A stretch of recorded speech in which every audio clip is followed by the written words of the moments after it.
오늘 말씀은 하박국 3장 17절에서 19절까지 보겠습니다.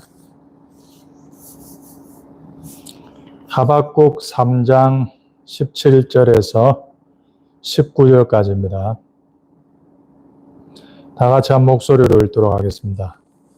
비록 무화과 나무가 무성하지 못하며 포도나무에 열매가 없으며 감람나무에 소출이 없으며 밭에 먹을 것이 없으며 우리의 양이 없으며 외양간에 소가 없을지라도 나는 여호와로 말미암아 즐거워하며 나의 구원의 하나님으로 말미암아 기뻐하리로다. 주 여호와는 나의 힘이시라. 나의 발을 사슴과 같게 하사 나를 나의 높은 곳으로 다니게 하시리로다. 이 노래는 지휘하는 사람을 위하여 내 수금에 맞춘 것이니라. 아멘.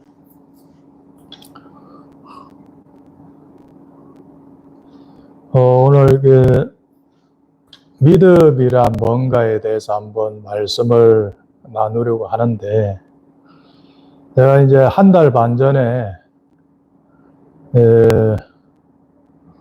좀 이런 경험을 하나 했었습니다. 낮잠을 자고 있었는데, 낮잠을 자다 깼는데 불현듯 두려움이 확 엄습하더라. 무슨 두려움이었느냐? 미래에 대한 두려움이었습니다. 아시는 분 아시겠지만 제가 이런저런 몇 가지 영역에서 이제 뭔가 시작한 것들이 있는데, 이게 시작점에 있으니까 뭔가 완성되고 세팅된 게 아니잖아요. 모든 게 불안정한 거잖아요. 뭔가 기대와 비전을 가지고 출발하는 것은 맞겠지만 확실하게 보증된 건 없는 상태니까. 그런데 낮잠을 자고 불현듯 깼는데 갑자기 그런 이제 생각들이 막 이제 폭포수처럼 밀어닥치는 거예요. 하나님 살아계신가? 나의 믿음은 역사하는가?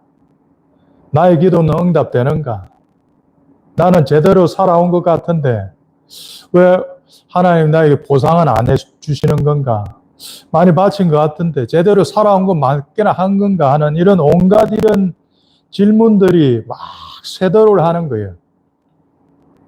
그러면서 이제 연이어 부정적인 감정들이 내 속에서 확 올라오는 거예요. 염려, 우울, 두려움, 막 슬픔, 혼란스러움. 와, 큰일 났다. 어쩌지? 어떻게 살아야 되나? 하는 이런 감정이 일어나면서 이제 최종적으로 이 끝이 어디로까지 가느냐면 그 하나님에 대한 그 근원적인 믿음까지 흔들리는 거예요. 하나님 살아계시나? 이렇게 사는 게 맞는 거야? 아니, 이런 큰 흔들림을 제가 한 달 반 전에 경험을 했습니다. 그게 하루 이틀 갔어요. 그리고 이런 실존적 경험, 그러니까 내 근원까지 흔들어 놓는 이런 경험이 내가 기대치 않은 어떤 순간에 확 다가왔을 때 내가 너무나 흔들리더라. 저와 비슷한 경험할 수많은 우리 믿음의 동력자들 또는 MZ세대들 앞에서 저희가 한번 정리를 해야 되겠다. 내 자신을 위해서 한번 정리를 해야 되겠다. 내가 도대체 왜 이렇게 이런 현상에 빠졌으며 나의 반응이 왜 이리 했나? 좀 정리를 하고 싶어서 그래 답도 좀 찾고 싶었어요. 그래서 오늘 이 설교를 제가 이제 준비를 하게 된 것이에요. 그래서 오늘 본문은 이 하박국입니다.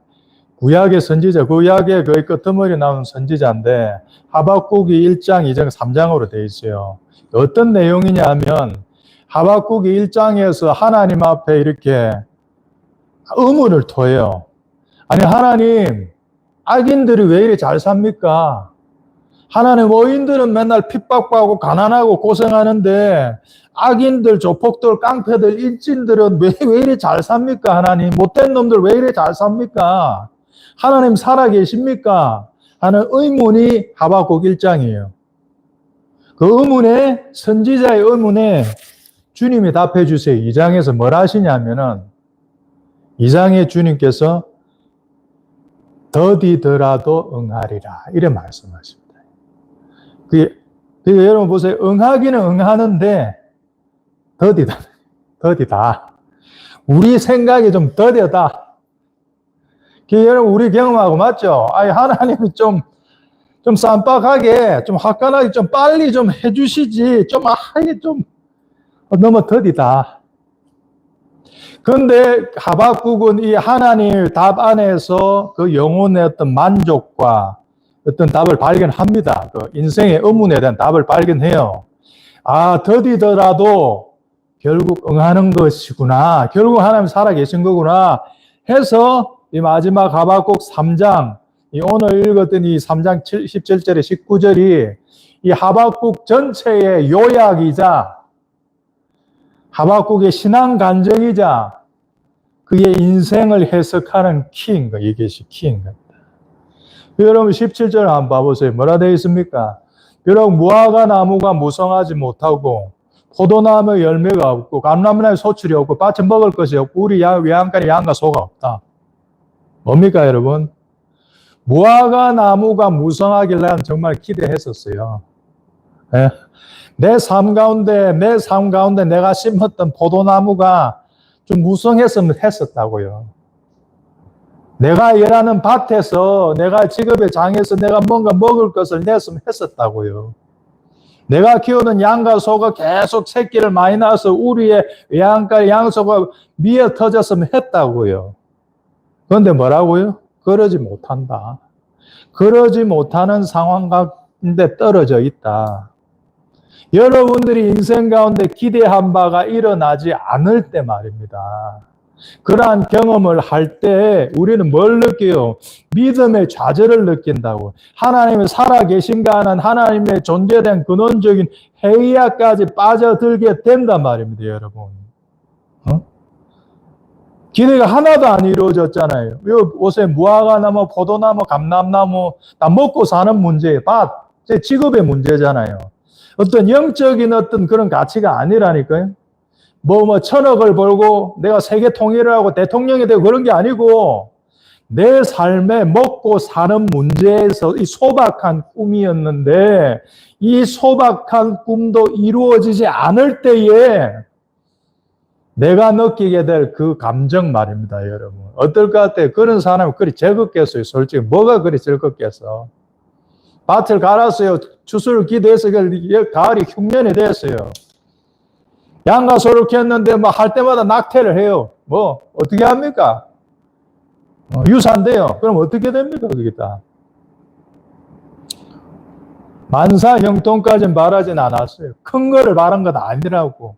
근데 그 소박한 바람, 그 몇 가지도 이루어지지 않을 때에 그런 경험을 하박국이 할 때에 그러나 하박국은 18절에 뭐랍니까? 나는 여호와로 말미암아 즐거워하며 나의 구원의 하나님으로 말미암아 기뻐한다. 기쁘다는 거예요. 하박국은 기쁘답니다, 여러분. 재산 하나 없고 집도 하나 없어요. 직장에 잘렸어요. 통장 잔고 하나도 없어요. 그래서 하박국은 기쁘대요. 하박국은 기쁘다. 미래가 불안전한데 이제 사회과 사업을 하려고 하는데 이제 모든 게 불확실한데 흔들리는데요. 근데 하박국은 기쁘다. 뭐냐 말입니다, 이게. 하박국의 그리도 즐거워하고 기뻐할 수 있었던 그 비결, 그걸 찾아내야 돼요. 그래야 오늘 우리가 하박국처럼 근원적으로 흔들릴 때 하나님 살아계신 거 맞습니까? 악에는 저리도 잘 되는데요. 나는 착하게 살았는데요. 난 왜 이렇게 안 됩니까, 하나님? 항변이 올라갈 때에 본인이 하박국의 고백을 기억해야 되는 거예요. 나는 여호와로 말미암아 즐거워하며 기뻐하겠다. 이거 허세겠어요, 여러분? 이게 뭔 허세겠어요? 자기의 진정한 실존적 경험에서 나온 게 신앙의 고백이라, 고백. 하박국이 가졌던 이게 우리한테도 있으면 이제 우리도 그런 시점에 잘 넘어가겠죠. 그래서 이 하박국이 가졌던 것, 이건 과연 뭐냐 말이에요. 하박국이 가졌던 것. 여러분 이제 그 예수님 제자 중에 베드로가 있었습니다. 베드로가 이제 호수 무리를 걷잖아요. 근데 예수님은 무리를 걸어라 해서 무리를 걷고, 근데 예수님 뒤에 있는 풍랑으로 빠지고, 이제 다 예수님 건져져서 이제 올라가잖아요. 그런 어떤 우리 인생에 그런 우리를 흔드는 이제 풍랑 같은 문제들이 닥치잖아요. 그럴 때 베드로는 물에 폭 빠졌잖아요. 베드로는 물에 폭 빠졌는데 하박국은 기뻐하고 즐거워한다. 하박국에게는 있었고 베드로에게는 없었던 그것은 도대체 뭐였을까요, 여러분? 엘리사가 이스라엘에서 선지자 사역할 때에 이스라엘의 적국인 아람 군대가 호시탐탐 넘어왔었어요. 그때마다 엘리사가 그 이스라엘 왕에게 아람 군대 하니까 이쪽을 대비하십시오, 저쪽을 대비해서 그때마다 다 아람 군대를 쳐냅니다. 그래서 아람이 안 되겠다. 그럼 이제 엘리사 자체를 공격하자 해가지고 엘리사가 사는 도단공에 새벽 몰래 수만의 군사를 이끌고 옵니다. 그리고 그 다음날 새벽에 딱 일어났는데 엘리사의 젊은 제자 게하시가 그것을 봐요. 아, 도단 성벽 전체를 아람 군대가 둘러버린 거예요. 쫄아버린 거죠. 아, 엘리사야 어떻게 하리까 할 때 엘리사가 왕하 6장 17절 보면은 하나님 게하시의 눈을 열어주십시오 합니다. 그래서 게하시의 눈이 확 열려서 도단성을 에워싸고 있는 아람 군대를 에워싸고 있는 하나님의 군대를 보게 돼요. 그걸 보게 되는 순간 게하시는 그 두려움에서 자유함을 얻게 됩니다. 그래서 여러분, 게하시에게는 없었던 엘리사에게 있었던 것은 뭡니까? 베드로에게는 없었는데 하박국에게 있었던 건 뭐예요? 그것은 바로 여러분 보는 눈이었어요. 보는 눈. 베드로는 바람을 보고 무서워 빠졌어요. 엘리사의 사환 게하시는 군사와 말과 병거가 성읍을 에워싼 것을 보고 무너졌어요.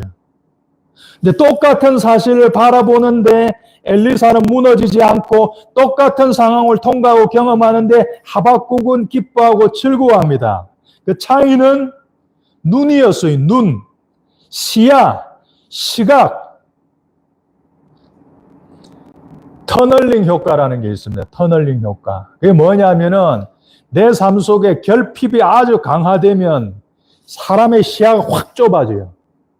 사랑하는 사람을 잃고 사업에 망가고 건강을 잃고 돈을 잃고 집에서 쫓겨나가고 막 이렇게 되면은 엄청난 결핍들이 내 삶 가운데 생기면 그 사람이 시야가 점점 좁아지는 거예요. 터널의 끝처럼 끝 한 점처럼 그거밖에 안 보이는 거예요. 그렇게 되면 IQ가 떨어진답니다. IQ가 떨어져서 창의력이 상실하고 머리가 둔해지고 어리석은 선택을 하게 되고 장기적인 계획 이런 것들이 불가능하게 된답니다. 그것이 터널링 효과예요. 우리가 삶의 폭풍처럼 다가오는 문제 앞에서 우리가 휘둘려 버리면 우리의 시각이 완전히 좁아져 버려. 우리 시야가 터널의 한 점처럼. 그래 돼 버리면 나가 떨어진다. 근데 하박국은 그러지 않았다. 하박국의 눈은 그런 눈이 아니었다. 여러분, 우리의 시야가 좁아지고 현실의 태풍 같은 현실 옆에서 휘둘리면 어떻게 됩니까? 그 현실에 과도한 무게감을 부여하지요. 권위를 실어주지요. 그래서 우리는 그 삶을 살아갈 때 모래에 푹푹 빠지는 느낌이 들어요. 삶을 사는데 내 발목이 푹푹 잠기듯이 걸어가면서 삶을 산다고요. 왜? 삶의 무게에 너무너무 눌려가지고. 근데 오늘 하박국 3장 19절에 뭐라 합니까? 하박국이 나의 발을 사슴과 같이 하소서. TV 동물의 왕국 프로그램 한 번씩 사슴 봤습니까? 사슴 어떻게 뛰는지 봤어요? 사슴이 산에서 들여서 어떻게 뛰는지 여러분 봤어요? 탁탁탁탁 뜁니다. 근데 우리는 어떻게 삶을 살아간다고요? 발이 푹푹 빠진다고요. 모래사장이 푹푹 빠지듯이 아이고 하나님 죽겠네, 아이고 하나님 어쩌지요 하는데 사슴과 노루는 어떻게 한다고요? 메뚜기처럼 탁탁탁 뛴다고요. 내적인 힘이 있으면 이렇게 인생의 문제를 탁탁탁탁 뛰어넘는다는 거예요.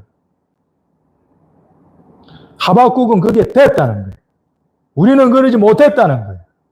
우리 눈이 열려야 되는 거예요. 눈이 안 열린 사람들은 다 이렇게 현실의 무게 앞에서 푹푹 떠지면서 삶을 살아가게 될 것이에요. 그래서 하박국이 가졌던 것은 여러분 바로 눈이었어요. 시각, 안목. 어떤 안목입니까? 현상을 넘어서는 안목. 여러분 분명히 하죠. 현상은 가짜가 아니에요. 현상은 팩트예요. 아니 내 삶 가운데 내 무화과 나무 열매가 없어요. 그건 팩트잖아요. 팩트. 아, 내 외양간에 양가속 한 마리도 없어요. 밭에 소출이 올해 1원도 없었어요. 그건 팩트잖아요. 현상은 가짜가 아니에요, 여러분. 현상은 팩트 맞습니다. 3차원의 분명한 시간과 공간의 좌표를 갖고 있는 실제가 맞아요. 헌데 뭐습니까, 여러분? 절대적인 것은 아니에요. 가변적이라고요. 그게 10년, 100년, 1000만 년 계속되는 그런 건 아니라고요, 여러분. 마치 먹구름이 끼면 먹구름이 실제 맞지요. 먹구름이 하늘에 끼어 있으니 실제지요. 그 먹구름 실제 맞는데 먹구름이 10년, 100년 동안 계속 있습니까? 아니죠. 하루 이틀 지나면 먹구름 사라지고 말잖아요. 그럼 먹구름 배에 뭐가 남서? 태양이 남죠. 태양도 실제죠. 그건 태양은 안 변하죠. 360일, 1000만 년, 수십억 년 그 자리에 그대로 있었죠, 태양은. 그 태양 같은 그게 하나님이에요. 근데 우리가 겪는 것은 안개 같은 일시적인 그러나 실제한 그런 것들이라고요. 그래 여러분의 삶 가운데 그런 어려운 광풍이 폭풍이 찾아오면 일단은 인정하는 거예요. 그 폭풍은 있는 거니까. 무화과 나무에 소출이 없는 건 맞는 거니까 그 있음을 인정합니다. 그러나 딱 거기까지예요. 그 이상으로 그 현실 자체 어떠한 가치 판단, 어떠한 양념을 쳐서는 안 돼요. 이것만 돼도 상당한 수준이에요. 반은 이긴 것이에요, 사실은 여러분. 분명히 여러분들이 겪는 그 현상들은 실제가 맞습니다. 그림자나 가짜가 아니에요. 그러나 가변적이에요. 여러분 인생 가운데 찾아온 그 태풍과 먹구름이 실제인데 그것이 더 실제입니까? 먹구름 뒤에 있는 태양이 더 실제합니까? 둘 다 실제지만 태양이 더 실제예요. 왜? 태양은 안 변하니까. 그런 하나님을 폭풍 같은 산 가운데서 찾아낼 수 있는 안목이 하박국에는 있었던 거예요. 하박국이 가졌던 안목은 무엇이었어요, 여러분?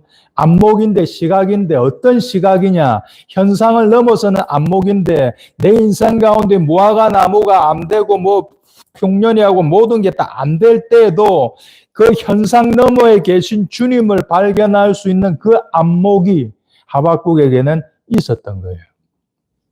그래서 하박국 3장 18절 보면 이런 말씀이 있습니다. 나는 여호와로 말미암아 즐거워한다. 아니 방금 전까지만 해도 뭐라 했습니까? 무화과 나무에 소출이 없어요. 포도나무, 감람나무 소출 없어요. 밭에 망했어요. 양간 뭐 우리 아무것도 없어요. 하는데 갑자기 나는 여호와를 발견했다고요. 폭풍 앞에서 부안해동하지 않았습니다. 호들갑 떨거나 일희일비하지 않았습니다. 기대가 무너지는 현실 속에서 좌초하고 파선하고 저 멀리 날아가 버리지 않았습니다. 그분을 찾아냈어요. 폭풍 같은 현실 한가운데 자정에 계신 그분을 발견해내었습니다. 여러분, 이것이 믿음이에요. 이것이 믿음이라고요. 그분을 발견하게 되면 여러분 뒤따라 뭐가 옵니까? 마음이 평화가 오죠. 평정심이 오죠. 태풍의 한가운데 핵은 고요하잖아요. 태풍 같은 현실 속에서 태평의 한가운데 태평의 정점에 있는 핵에 하나님께서 좌정하고 계시구나. 폭풍 같은 내 인생의 한복판에 하나님께서 고요히 좌정하고 계셨구나라는 것을 발견해낼 수 있는 안목, 그 자체가 믿음이에요, 여러분. 그 자체가 믿음이라고요. 그리고 그분을 발견하면 평정심이 오는 거예요. 아, 그분이 계셨구나. 와, 내가 다 당해야 되는 것 같은데 이 폭풍의 한복판에 주님 계셨네. 주님 좌정하고 계셨네. 그분이 여기 계시는구나. 아, 그분이 사실 다 움직이시는구나. 다른 것들은 다 뜻없구나. 가변적이구나. 안개처럼 존재감 없는 것이로구나. 하나님이 이기시겠구나 하는 깨달음으로까지 이어진다고요. 왜 그런지 아세요, 여러분? 이 폭풍 같은 환경 속에서 현실을 뛰어넘어서 하나님을 발견해내는 이거 자체가 뭔지 아세요, 여러분? 이거 자체가 예배입니다, 예배. 이거 자체가 하나의 예배라고, 여러분. 우리의 인생이 폭풍인데, 폭풍의 한가운데서 내가 휘둘리지 아니하고, 폭풍 속에서 내가 내 마음을 다잡아서 내 시선의 끝이 주님을 쫙 향합니다.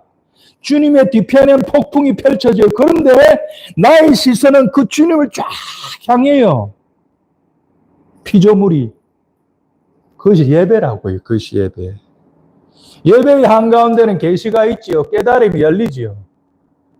그럼 폭풍 같은 인생의 한복판에서 내가 주를 바라본다. 주를 향한 나의 시선을 놓치지 않는다. 그것은 바로 예배인데, 예배자의 시선인데, 예배자의 마음인다. 그래서 그가 결국 하나님을 발견한다면 그는 하나님으로부터 오는 엄청난 계시를 얻는 거예요. 그 계시를 얻었어요. 하박국도. 뭘 얻었습니까? 하박국 3장 18절 보세요. 나의 구원의 하나님이구나. 무화과 나무에 아무것도 없었어요. 밭에도 아무것도 없었어요. 그래서 망연자실 내가 떠내려갈 수 있는데 그 한복판에 계신 하나님을 바라봤더만 하나님께서 계시와 깨달음을 주는데 내가 구원한다는 거예요. 아, 하나님 구원하시는 분이시구나. 아, 하나님은 해내실 수 있는 분이시구나. 이분은 진리구나. 실제구나. 모든 광풍을 한순간에 잠재울 수 있는 세계관 최강자의 분이시구나. 그걸 깨닫게 됐다. 나의 구원의 하나님이시구나. 하나님 구원이시구나. 내 인생간 하나님 없는 줄 알았는데 하나님 자정에 계셨네. 근데 그 하나님을 바라보고 내가 경배하니 그 하나님을 더 가르쳐 주시고 내가 다 이룬다. 더디지만 내가 다 이루어낼 것이다 하는 그 깨달음을 깨닫는 순간 하박국의 입가에는 뭐라고요? 미소가 번진다는, 미소가. 당신 입가의 미소를 볼 때 사탄은 쫄아버릴 거예요. 당신 입가의 미소를 볼 때 사탄은 좌절하고 패배를 직감할 것입니다. 이런 사람은 세상에 감당하지 못하는 사람이에요. 폭풍 한가운데서 미소를 짓는다. 대단하죠? 엄청나죠? 허세가 아닙니다. 허세로는 날아가요. 이런 거 폭풍 앞에서 다 날아가 버려요. 이 하박국이 보여주는 영적인 경지, 너무나 멋있고 너무나 수준이 높습니다. 내 앞에 핵폭탄이 터지는데 나는 미소를 짓고 있는 거예요. 그러면 핵폭탄을 터뜨리면 마귀가 당혹스러운 거예요. 아니, 핵폭탄을 흔들어가지고 이제 저 친구를 흔들어버리려 했는데, 파산시키려고 했는데, 핵폭탄 앞에서 미소를 짓고 있다, 하박국이. 마귀 입장에서 이제 수가 없는 거예요. 속수무책인 게요. 자기가 쓸 수 있는 모든 수를 다 썼는데도 저 친구는 미소를 짓고 있어. 와, 나 이제 쟤한테 지겠네. 도망가는 게, 마귀는 도망가는 거예요, 이제. 이런 사람은 세상이 감당하지 못합니다. 어떤 사람요? 믿음의 비결이 있는 사람, 믿음의 안목이 있는 사람, 폭풍이 다가와도 그 폭풍 벽에 변함없이 빛나고 있는 태양을 바라봄으로써 경배 드릴 수 있는 그 사람 말입니다. 폭풍의 한가운데서 계시를 받아서 올 하늘 예배에 참석하는 그 사람은 마귀가 어떻게 할 수가 없어요. 이 유사한 사람이 바로 사도 요한이었죠. 사도 요한이 결국 여러분 이제 옥에 갇히잖아요. 반모섬이라는 섬으로 유배를 갑니다. 전라도 강진으로 유배 갔던 이제 정약용처럼 유배를 가잖아요. 귀향을 가잖아요. 사도 요한이 거기 갔어요. 근데 그 시절은 어떤 시절이었습니까? 서슬이 시퍼런 시절이었죠. 로마 제국에 득세하고 독재자들이 나오고 기독교인을 핍박하고 기독교인을 죽이고 사자의 밥이 되게 하는 그런 혹독한 시절이었어요. 뭐 좋을 게 있겠어요? 포도나무에 포도가 없어요. 아파트에 소출이 아무것도 없어요. 뭐 좋을 게 있겠어요? 뭐 즐거울 거 있는 인생이겠어요? 그런데 계시록 4장 보면 그러한 혹독한 적그리스도가 판치는 그러한 역사의 환란의 한복판 속에서 사도 바울은 하늘로 올라가서 하나님께 예배하고 하나님 보좌를 발견하게 돼요. 와, 로마 왕국의 황제가 실제하는 것 같았는데 아니 로마 황제의 배후에 자정하고 계신 그분이 더 실제하시는구나. 그분의 만왕의 왕이시구나. 아, 하나님이 인간 역사 통치하시는 것이네. 저 독재자 로마 황제가 이 땅을 통치하는 것이 아니었구나 하는 그 깨달음의 계시를 얻게 된 거예요. 천상의 예배에 참석하고 그 천상의 예배를 참석한 후에는 어떻게 달라졌을까요? 사도 요한은 이제 다 안 거죠. 저 로마 정권 사라진다. 저 안개다. 저거 구름이다. 지금 서슬이 퍼졌지만 사라진다. 3년이든 5년 안에 다 사라지고 없다. 그 후에 주님은 승리자로서 설 것이다. 이런 안목을 사도 요한도 천상의 예배에 참여함으로써 예배자가 됨으로써 발견했던 거예요. 자, 이제 여러분 우리 자신에게로 이제 돌아가자고요. 제가 한 달 반 전에 저의 경험으로 다시 돌아가자고요. 저 그때 그러지 못했어요. 천상의 예배에 참석지도 못했고 주님을 찾지 못했죠. 흔들렸죠. 나가 떨어졌죠. 우와, 겁난다. 큰일 났다. 어떻게 하지? 내 인생 끝장났다. 내가 바로 산 게 맞나? 막 이렇게 날아다녔어요. 그 광풍에 내 자신 날아다녔다고, 저도. 여러분들은 어떠합니까? 그런 폭풍 같은 상황 속에 흔들립니까? 넘어섭니까? 여러분들도 흔들리신다면 그건 여러분 두 가지 중에 한 가지예요. 믿음이 있었는데 약해졌든지 아니면 아예 여러분들이 믿었던 그 믿음 자체가 믿음이 아니었든지 둘 중에 하나입니다.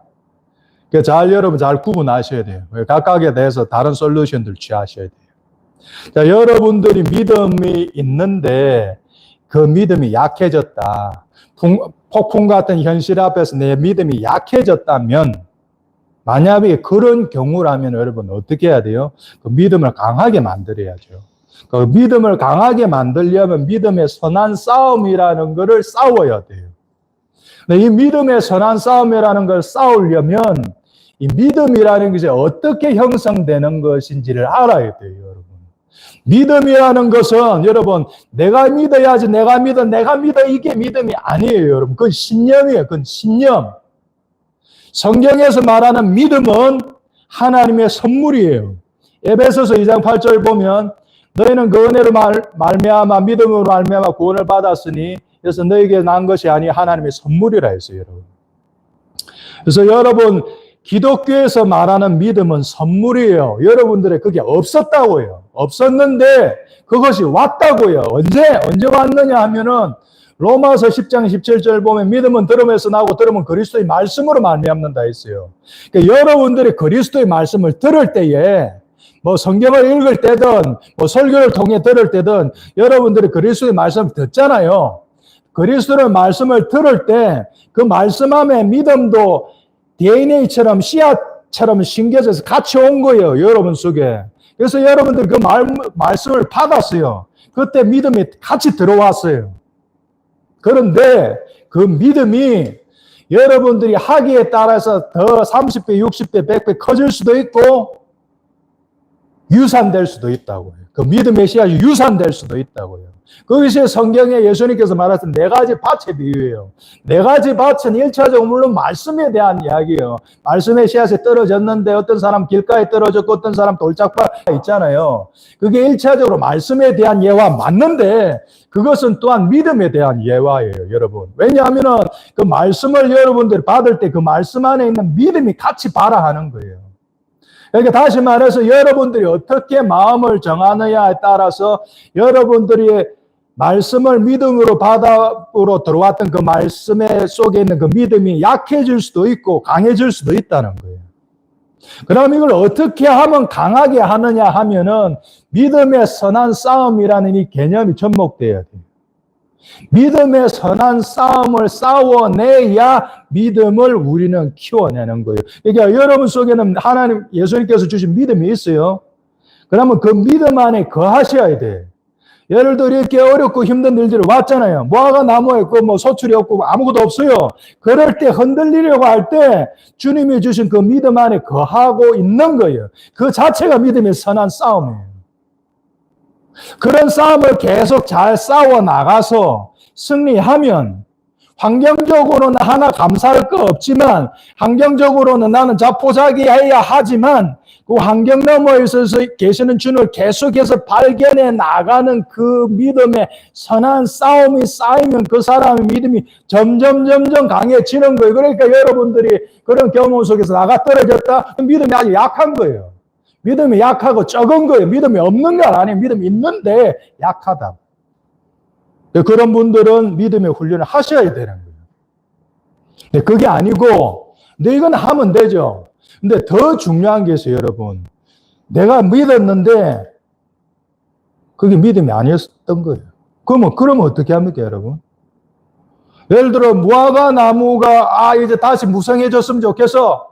소출을 얻어서 밭에 이제 매 가을마다 백석을 얻었으면 좋겠어. 막 이렇게 생각할 수 있잖아요.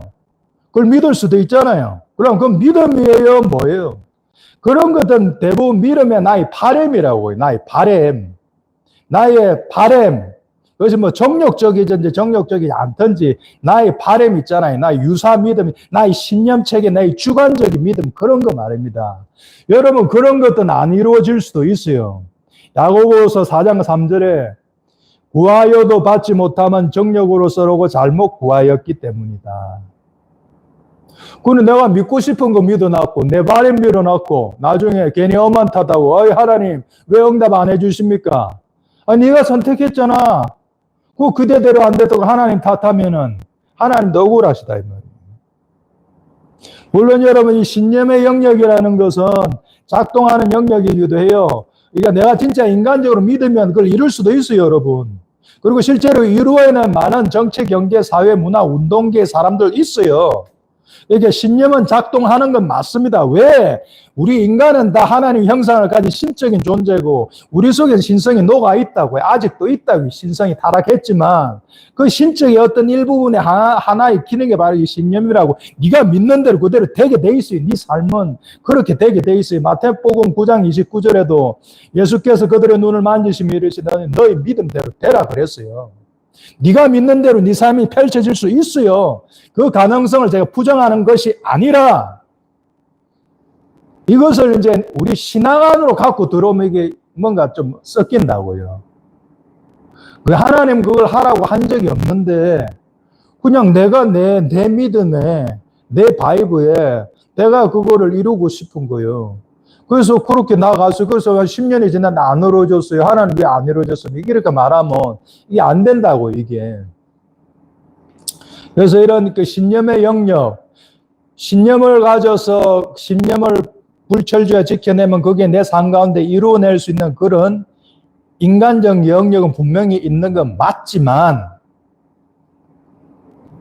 믿음하고는 틀리다. 왜냐하면 여러분 믿음의 대상은 뭐냐 하면 내가 원하는 바람이 아니라 주님이 말한 것을 믿는 것이에요. 그게 믿음이에요. 주님이 말씀하신 것, 뭐 하나님 뜻 이런 것들 있잖아요. 주님이 말씀하신 것을 믿는 것을 믿음이라고 하는 거지. 내가 믿고 싶고 내가 원하고 바라는 것을 내가 선택해서 믿는 거는 나의 주관적인 신념은 될 수 있어도 그리고 그것이 이루어질 수도 있어도 그것은 믿음은 아니라고요.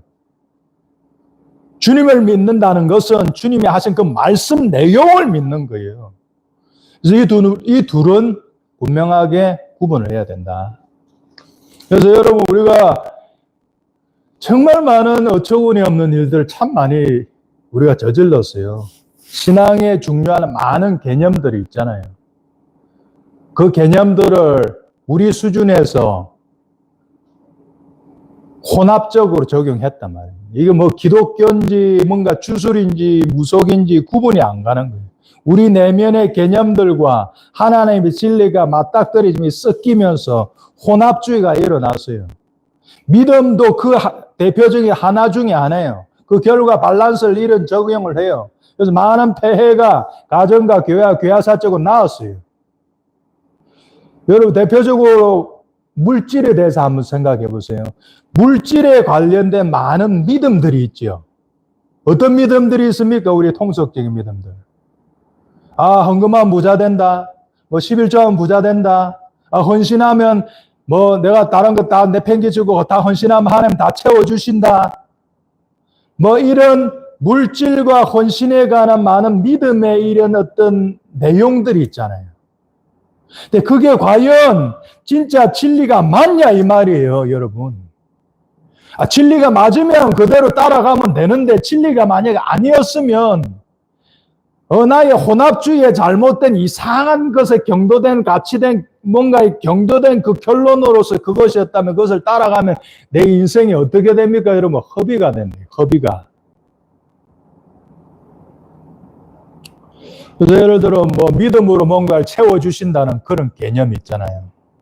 하나님께 재정을 바치면, 하나님께 물질과 돈을 바치고 나의 시간과 청춘을 바치면 하나님 뭔가 채워주실 거야 라고 하는 어떤 그런 믿음의 내용들을 그저 우리가 받아서 막 그대로 산 거예요. 근데 그게 만약에 안 이루어졌어요. 그럼 이렇게 흔들리는 거예요. 그러면 그때 하나님 왜 안 도와주십니까? 라고 했을 때 그게 만약에 진짜 믿음에서 기나한 것이면 더디더라도 기다려라. 그럼 이루어질 거야. 근데 그게 아니고 네가 믿고 싶어서 네가 믿은 거잖아. 이래버리면 우리 인생이 허비가 된다며. 우리 인생이 허비가 된다.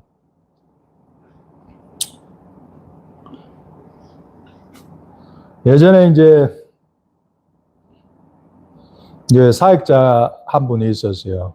이제 결혼을 했는데 이제 파트타임 하는데 파트타임으로 하면 이제 생활이 잘 안 되잖아요. 그러면 이제 뭔가 다른 일도 해야 되는데, 이 친구는 다른 일은 하지 않고, 그냥 전국을 돌면서 유명하다는 집회를 다 다니면서, 그럼 그 집회 다니는 것은 돈하고 시간 안 됩니까? 많은 돈과 시간들 다 나가는 거죠. 그 모든 이제 재정적인 마이너스를 그 사모, 와이프가 다 감당한 거예요. 그 엄청 힘들어 하시더라고요. 제가 그런 걸 한번 본 적이 있습니다. 생활비를 못 주니까. 이게 다 알아서 해야 되죠. 그러니까 우리가 뭔가 하나님이 채워주신다는 그 믿음, 그게 언뜻 보면 내가 거룩하고 수준 높아 보이는데 그 믿음과 무책임 사이에서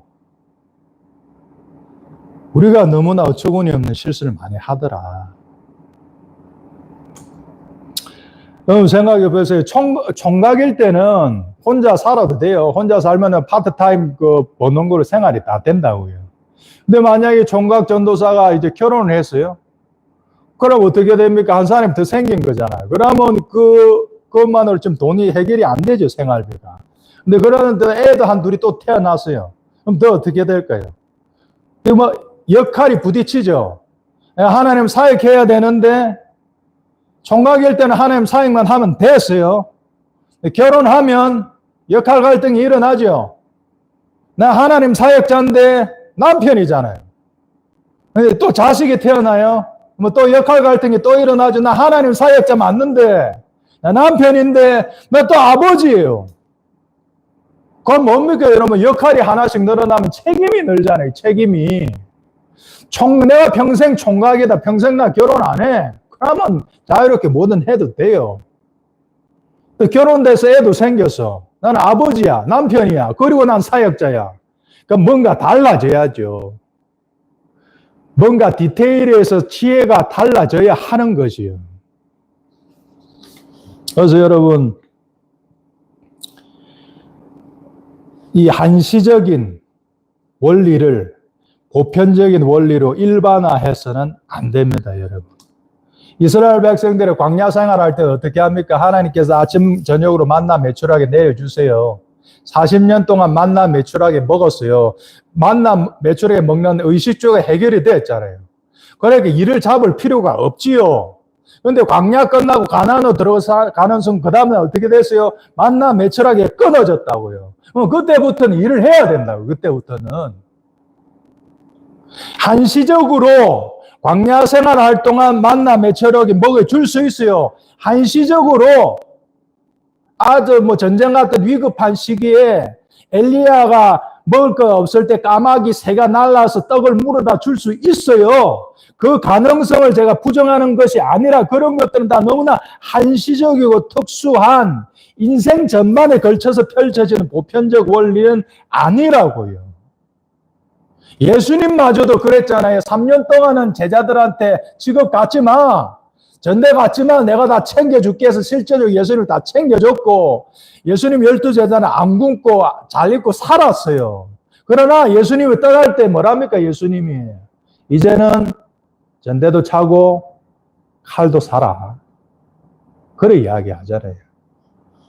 그러니까 우리가 너무 한시적인 특수한 믿음의 원리를 내 삶에 전반적으로 탁 헛들어버리는 그런 오류에 우리가 너무나 많이 빠지고 그렇게 가르치고 그렇게 가르침대로 살아가는 사람들, 아, 네 신앙 좋네 라고 우리가 잘못 계도했었다 그들을. 그로 인해서 얼마나 많은 그들의 주위 사람들이 너무나 힘들고 피해를 보았던가. 무능함을 믿음으로 포장하지 마라.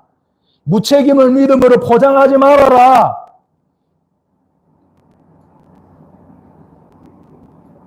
헌신에 대해서도 말입니다, 여러분. 내가 헌신하면, 내가 하나님 다 버리고 헌신하면 주가 채워주시고, 예, 주가 채워줘. 맞아요, 맞는데 예수님 만나서 그래 된 거잖아요. 그러지 않고 내가 그냥 뭐 세상에서 잘 나가지도 않고 할 것도 없고 막 그냥 숟가락 하나 얹듯이 들어와가지고, 아, 내가 주님 위해서 다 버렸네요. 그 이제 남은 거 주님 채워줄. 이게 아니잖아요. 제자들이 그렇게 시작된 스타트점은 그렇게 시작된 건 아니잖아요. 그런 그 병든 헌신자들의 병든 동기, 놀부의 동기라고 저는 그건 생각해요. 흥부가 잘 되니까, 흥부가 어떻게 잘 됐어요? 다친 제비 다리 고쳐주니까 제비가 박씨 몰고 가서 부자 됐잖아요.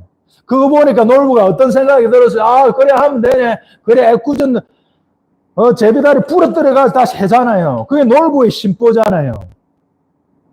아, 세상적으로 잘 안 나가니까, 아, 이 하나님 나라로 들어오면 뭔가 좀 되겠네. 아, 뭔가 그걸 본 거예요. 그거 다 놀부의 동기라고, 놀부의 동기. 강박적인 받침. 아, 이제 줬으니 이제 하나님 돌려주세요. 이제 내가 1억 바쳤으니 10억, 100억, 1000억 돌려주세요. 만모니즘이 그게. 뭔 그게 하나님 신앙이에요. 만모니즘이지. 보상독 동기. 내가 세상에서 충족이 안 됐어. 그러니까 내가 기독교에서 한번 잘 나가 보겠어. 그럼 보상적 동기로 들어왔어요. 그런 사람들 얼마나 많이 있습니까? 이런 병든 사람들의 병든된 동기의 헌신을 근데 한국 교회가 어떻게 했어요? 많은 사이비 이단들이, 선교단체들이 이용했다, 이것을. 가스라이팅 했다. 병든 사람들의 병든 헌신을 이용한, 가스라이팅한 라반 같은 사역자들. 자, 뭐 이름은 말 안 하겠습니다. 꽤 유명한 단체인데 그 단체에 한번 갔었어요. 그 단체에 한번 갔는데 스태프들이 한 명만 빼고 다 여자였어요. 다 40대 여자들이었어요. 다 40대 노처녀 여자들이었어요. 그 간사라는 형태로 다 일을 하고 있더라고요. 물론 그 대의는 저는 존중합니다. 하나님 나라를 위해서 다 포기하고 오면 하나님께서 이 땅에서도 갚아주시고 저 세상에서 다 갚아주세요. 제가 그것을 부정하는 것이 아니에요. 그게 아니고 그래 정상적으로 들어오면 그래 그거 맞아요. 그래 된다니까요. 그게 아니고 아까도 말했듯이 병든 헌신자들의 병든 동기로 들어온 사람들 말이에요. 그런 사람들은 그 기간들이 인생 허비하는 기간들이라고. 인생 허비하는 기간. 그래서 저는 이제 그 단체 그 여성분들이 다 결혼을 안 했어요. 다 결혼을 안 하고 간사로서 뭐 십몇 년씩 거기서 본 그 황금 같은 그 20대, 30대가 다 지나간 거예요. 그리고 또 무보수로 해요. 무보수. 무보수로 하고 무슨 이슈가 생길 때마다 자기 돈을 또 다 털어요. 저는 그것을 볼 때 너무 이상하다. 아니, 예를 들어서 나에겐 딸은 없지만 내가 딸이 있는데 우리 딸이 어느 선교단체를 갔어요. 그거 가고 나서 결혼 안 한대요. 결혼 안 하고 거기서 평생 간사사역 하겠대요. 근데 월급도 하나 못 받아요. 나는 나오라고 할 거예요. 나와라. 나와서 이 자기 개발하고 영어 공부도 하고 기술이든 공부도 하고 좋은 남자 만나서 결혼하고 애 많이 가져라. 저는 그럴 거예요. 여러분, 이 세상에 우리를 가장 사랑하는 사람이 누구예요? 하나님, 예수님, 성령 빼놓고 누구예요? 삼촌이 우리 더 사랑해요? 목사님 우리 더 사랑해요? 아닙니다. 그 거짓말이에요. 목사가 뭘 나를 더 사랑해요? 우리 부모가 날 제일 사랑해요. 우리 부모가. 이 지구상에서 하나님 빼놓고는 우리 부모가 날 제일 사랑하고 실제로 우리 부모가 내가 지금껏 살 수 있도록 먹이고 입히고 재웠다고요. 근데 뜬금없이 30, 40대 만난 목사 말 듣고 남은 일생을 거기 올인합니까? 말이 돼요, 그게? 아니, 그분들이 그래. 거의 목사, 예수님 수준으로, 부모님 수준으로 사랑하면 모르겠어요. 근데 왜 간사들한테 월급도 안 줘요? 왜 무보수 시켜요? 왜 자기 자식은 유학 보내고 자기 자식은 결혼해 애까지 딸리게 만들면서 왜 남의 자식 불러다 노처녀 만들어요? 그게 정상적인 여러분 영적 지도예요, 그게? 그게 정상적이에요, 여러분? 남의 자식 불러놓고. 그럼, 그래 말하겠죠. 이거 다 하나님 나라 위함이다. 그럼 누구 자식도 그래야지. 누구 자식도 결혼 안 시키고, 누구 자식도 무보수를 시켜. 그럼 믿지. 누구 자식은 다른 회사가 돈 많이 벌게 하고, 연애해서 결혼하게 만들어 놓고, 남의 자식 불러가 무보수로 만들고. 그게 다, 여러분, 그게 다 라반신보예요, 라반신보. 정당한 싹을 야곱한테 안 주잖아요. 라반이. 부려만 처먹잖아요. 지 사역을 위해서. 그래서 여러분, 하나님은 달아보십니다, 여러분. 하나님은 사역자들 달아보세요. 공동체들 달아보세요. 네가 네 사역 어떻게 하나, 잘하나, 충성되게 잘하나 이걸 보는 게 아니고 네 사역에 네가 동원한 남의 자식들 네가 어떻게 대하냐 한번 보자. 라반처럼 대하냐? 악하다. 무보수로 대하냐? 악하다. 그래, 그 사람 자체들은 무보수로 할 수 있어요. 그러나 너는 주겠다는 마음이 있어야지. 네가 너그 자식 다른 데 알바 갔는데 그게 돈 못 받으면 열 안 받겠냐? 열 받겠지. 근데 왜 너는 남의 자식한테 돈 안 줘?